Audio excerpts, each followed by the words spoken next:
رمضان مرحبا يا سهر صيامي مرحبا يا شهر رمضان مرحبا يا شهر صيامي.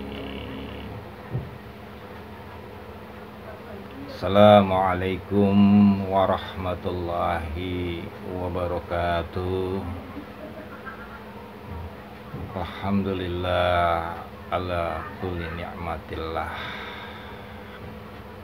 Wassalatu wassalamu ala rasulillah wa alihi wa sahbihi wa mawalah, amma ba'd. Sahabat-sahabat muslim yang dirahmati oleh Allah subhanahu wa ta'ala, para shaimin dan shaimat yang dimuliakan dan diagungkan oleh Allah subhanahu wa ta'ala. Kembali kita memuji kehadirat Allah subhanahu wa ta'ala atas curahan nikmat dan rahmat yang begitu besar tak terhingga kepada kita semuanya. Dari nikmat iman dan Islam, sehat walafiat, panjang umur, dan terlebih khusus lagi nikmat di mana kita bisa bertemu dan mengisi bersama-sama daripada kewajiban di bulan Ramadan. Semoga ibadah yang kita laksanakan pada hari ini, kita tahan nafsu makan kita tahan rasa haus kita dan yang lain sebagainya yang berhubungan dengan nafsu kita, semata-mata karena Allah subhanahu wa ta'ala, dan mudah-mudahan mendapatkan nilai di sisi Allah subhanahu wa ta'ala. Amin ya Allah ya rabbal alamin.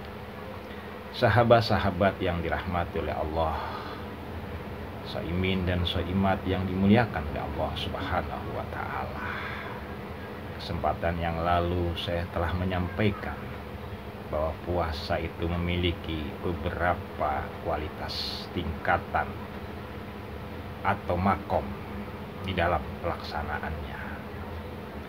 Yang pertama, sebagaimana yang disampaikan oleh guru besar filsafat Islam dan tasawuf Islam, seorang ulama, seorang mufti, Al-Imam Ghazali, menyampaikan dalam kitabnya Ihya Ulumuddin.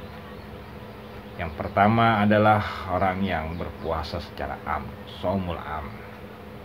Yang kedua, orang yang berpuasa secara khusus, shaumul khas. Itu semuanya sedikit sudah saya sampaikan dalam pertemuan yang sebelumnya. Nah, pada kali ini saya akan menyampaikan adalah kualitas yang ketiga yang dijelaskan oleh Al-Imam Ghazali, yaitu saumnya atau puasanya orang-orang yang khusus, teramat khusus, saumul khas alal khas. Apa yang dimaksud dengan orang yang berpuasa secara khusus, teramat khusus dalam kitab Al-Imam Ghazali? Yaitu adalah orang-orang yang mereka berpuasa yang sudah melalui proses puasa secara umum, proses puasa secara khusus, dan dia lebih tingkatkan lagi, lebih khusus lagi, yang dimana orang-orang yang berpuasa secara khas betul-betul lebih fokus daripada gejolak-gejolak yang ada di dalam hatinya. Yang pertama, dia sudah mampu mengendalikan gejolak fisiknya dari perbuatan-perbuatan yang dilarang oleh Allah subhanahu wa ta'ala, menahan gejolak fisiknya dari kebutuhan makan dan minum serta nafsu biologis dan yang lain sejenisnya.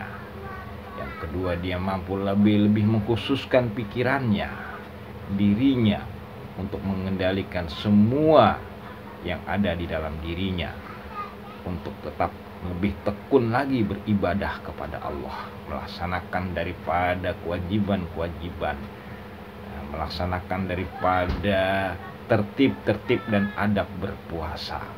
Nah, yang ketiga, dia lebih mengkhususkan lagi puasanya untuk betul-betul semata-mata untuk membersihkan hatinya sebersih-bersihnya. agar kiranya dia betul-betul bisa beribadah kepada Allah, bisa melaksanakan perintah Allah, menjadi hamba Allah yang mukhlisyan lahuddin hunafa, sebagaimana yang diperintahkan oleh Allah di dalam Al-Quran yang bunyinya a'udzubillahi minasyaitonirrajim, bismillahirrahmanirrahim, wa ma umirtu illa liya'budullah mukhlisina lahuddin hunafa. Betul-betul tidaklah Allah memerintahkan, wa ma umirtu, tidaklah aku perintahkan, tidak aku diperintahkan untuk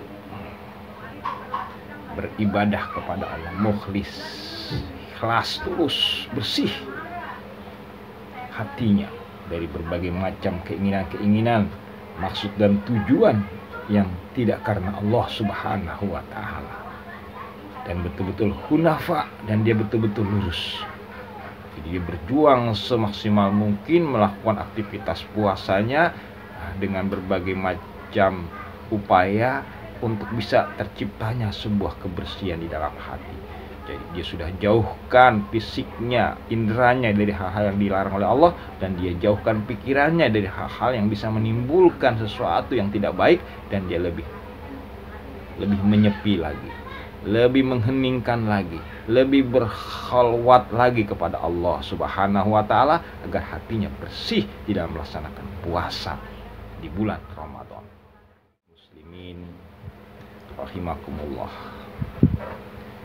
soimin dan soimat yang berbahagia, begitulah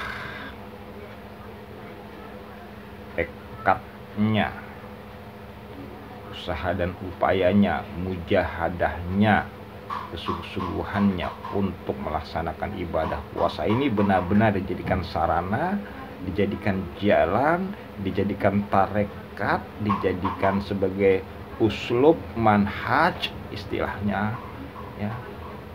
Banyak istilah yang berkembang di dalam Islam yang tujuannya adalah upaya dan usaha kita lebih sungguh-sungguh lagi, lebih fokus, khusyuk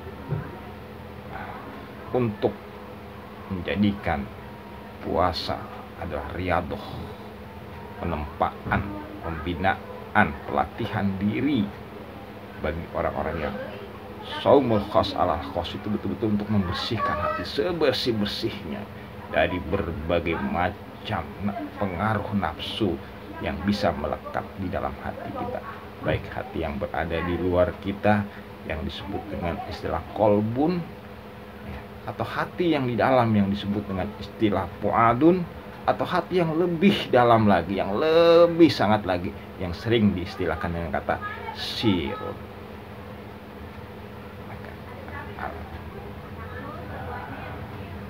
Syekh Abdul Qadir Jailani membuat sebuah karangan membuka tentang rahasia sirul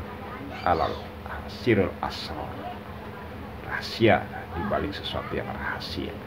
Jadi sahabat-sahabat yang dirahmati oleh Allah, inilah puasanya yang banyak dilaksanakan oleh karangan kaum atau orang-orang yang mengkaji tasawuf, mengkaji tentang rahasia-rahasia, pengetahuan-pengetahuan yang lebih spesifik lagi tentang Allah Subhanahu wa ta'ala, Allah sebagai sang Tuhan, bagaimana yang lebih jelas lagi diselusuri oleh orang-orang yang mencintai tentang Allah Subhanahu wa ta'ala.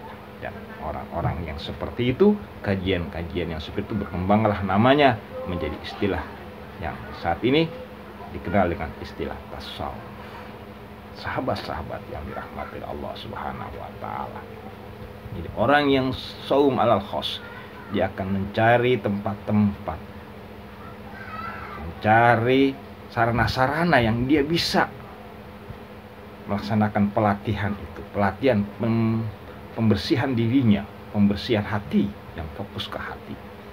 Dia tutup semuanya indranya dari hal-hal yang bisa menimbulkan kerusakan, kekotoran, keburukan di dalam dirinya yang nantinya berefek kepada hatinya. Betul-betul lebih untuk lebih dekat lagi kepada Allah Subhanahu wa Ta'ala di bulan Ramadan. Sehingga orang yang melaksanakan puasa secara khos alal khos, dia betul-betul sangat menjaga seluruh aktivitasnya, yang terutama sekali interaksinya dengan manusia. Sebab interaksi dengan manusia ini kadang-kadang bisa menimbulkan banyak berbagai pengaruh yang halus yang tanpa kita sadari bisa merusak proses pelaksanaan saum secara khos ala khos, yang itu akan mengotori hati kita sehingga mereka banyak berkholwat sebagaimana Rasulullah SAW berkholwat di Gua Hiro. Jadi kalau kita lihat dari sudut pandang sejarah sirah Rasulullah SAW,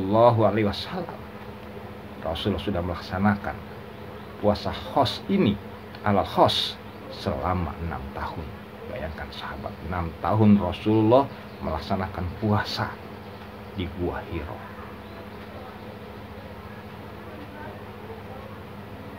Barulah setelah 6 bulan terakhir itulah mulai menimbulkan hasil terjadinya pembersihan dari pikiran, kemudian dari badan sampai ke hati.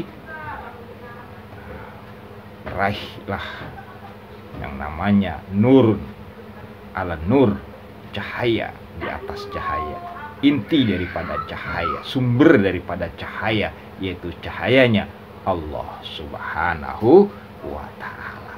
Inilah dari hasil khos, ibadah khos alal khos, saum khos alal khos, melahirkan yang namanya pencerahan, mendapatkan cahaya daripada Allah Subhanahu wa Ta'ala. Nurullah, nurun ala nurin. Sahabat yang dirahmati oleh Allah, soimin dan soimat yang berbahagia, tentu berat untuk kita semuanya, mungkin belum mampu, termasuk saya yang menyampaikan tentang materi ini, tapi ini perlu disampaikan untuk menambah pengetahuan kita bersama. Jadi Rasulullah sudah menjalaninya selama beberapa tahun, melakukan ibadah saum secara khos selama 6 tahun lebih di Gua Hiro. Karena kita bisa bayangkan bagaimana mungkin kita bisa tidak berpuasa, tidak mengendalikan nafsu kita, makan dan minum kita di dalam sebuah gua yang semua sarana kebutuhan hidup pokok sangatlah terbatas dan butuh ditempa, dijalani Rasul tanpa petunjuk sebelumnya dari Allah Subhanahu wa Ta'ala. Itu naluri kesadaran pribadinya untuk melakukan aktivitas seperti itu semata-mata karena ingin mendapatkan sebuah pencerahan menghadapi kondisi keadaan umatnya yang begitu teramat parah jahiliyah. Dan akhirnya dia berhasil mendapatkan cahaya Allah Subhanahu wa Ta'ala dan menjadi cahayanya untuk seluruh umat manusia dan alam semesta ini. Nah, sebagai penggantinya sahabat-sahabat yang dirahmati Allah Subhanahu wa Ta'ala, maka Rasulullah memberikan teladan pengganti daripada aktivitas selama beliau berkholwat, berujlah di Gua Hiro. Karena itu memang amatlah berat, tidak mungkin diterapkan kepada umatnya, maka Rasulullah mengganti nanti pada 10 terakhir di bulan Ramadan. Setelah 20 hari kita puasa, 10 hari pertama pembersihan fisik kita, 10 hari yang kedua pembersihan pikiran kita, barulah sampai ke terakhir pembersihan hati kita, jiwa kita, ruh kita. Maka Rasulullah menambah sunnahnya di 10 yang terakhir itu dengan beriktikaf. Nah, iktikaf adalah merupakan sebuah aplikasi daripada khalwatnya Rasulullah untuk melahirkan kualitas ibadah khos alal khos. Saum atau puasa secara khusus, teramat khusus. Jadi sahabat-sahabat yang dirahmati Allah Subhanahu wa taala, mudah-mudahan nanti pelan-pelan kita laksanakan puasa dari yang umum dulu ya, terus kita latih fisik kita, rasa lapar haus kita, keinginan kita bicara yang selalu pengen bicara banyak dan sebagainya, yang pengen serba tahu, mata kita pengen melihat sebagai itu, kita kendali secara fisik. Mulailah akan berefek kepada pikiran kita, mulailah kita membersihkan memori-memori yang buruk di pikiran kita, karena pemandangan-pemandangan yang buruk yang banyak kita lihat, apakah itu aurat ya kan, atau kejadian-kejadian yang buruk yang diperlihatkan, itu juga masuk ke dalam memori kita.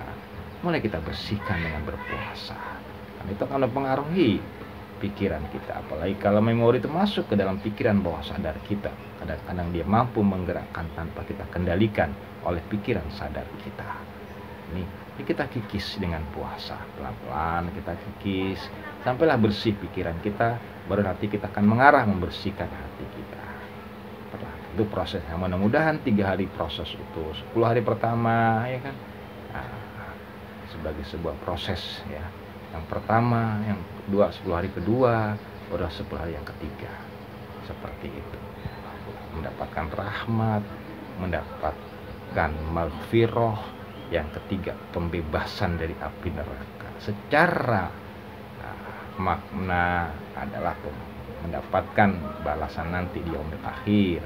Tetapi secara makna, arti secara fisikal, itu sama artinya ketika 10 hari yang terakhir itulah kita terbebas. Tadi yang bisa menimbulkan neraka itu nafsu, terbebas dari nafsu. Artinya terbebas dari nafsu, sama juga artinya terbebas dari api neraka. Inilah makna yang bersifat majasi. Jadi sahabat-sahabat yang dirahmati Allah Subhanahu wa taala, dengan sabar kita jalani Ramadan, puasa dengan sebaik-baiknya. Mudah-mudahan kita berhasil ya, dari tingkat pertama, tingkat kedua, dan mudah-mudahan tingkat ketiga pun kita juga bisa meraihnya walaupun hanya sedikit. Itu bagus sudah. Ya, sekurang-kurangnya dapatlah imbasnya, dapat daripada hawanya. Demikian sahabat-sahabat yang dirahmati Allah, dalam kesempatan kita menjelang berbuka puasa ini, mudah-mudahan kiranya ini bisa menambah semangat kita dalam melaksanakan ibadah puasa hingga akhir nantinya. Itulah kualitas yang ketiga dari orang-orang yang berpuasa, lebih spesifik lagi untuk menuju inti sasaran diri kita, pembersihan namanya hati kita, baik hati yang luar, hati yang di dalam. Barakallahu li wa lakum bil Qur'anil azim wa nafa'ani wa yakum minal ayati wa zikril hakim. Taqabbalallahu minna tilawat innahu huwas samiul alim. Alhamdulillah. Terima kasih.